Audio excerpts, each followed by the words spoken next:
বাহিনীর লোকজন, ফেরাউনের গোয়েন্দা বাহিনীর লোকজন চতুর্দিক ঘোরাফেরা করে হঠাৎ করে যখন দেখছে নদীর মধ্যে কেমন যেন একটা বাক্স আইতাছে, ফেরাউন ডে যায় ডাকে কয়, স্যার মনে হয় কোন একটা বড় বোম টুম হইব আইতাছে।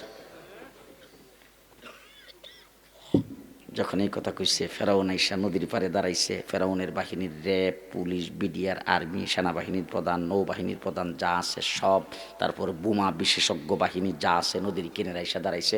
কিনারে যখন কাছাকাছি আইসে বোমা বিশেষজ্ঞ বাহিনী দিয়া ফেরাউনে কইছে, এর উড়াও। উড়াইয়া তারপরে নেওয়ার পরে ফেরাউনে ডাক দিয়া কয়, খুব সাবধানতার সাথে খুলো যাতে না ফুটে। আপনারাও ঘুমাইছে? শোনেন, কি জানি কইতেছিলাম, কোন দিকে চলে গেলাম। বাস যেই খালি খুলছে প্রথম ফাটটা, দেখে যে ইয়া আল্লাহ, নবীর চেহারা।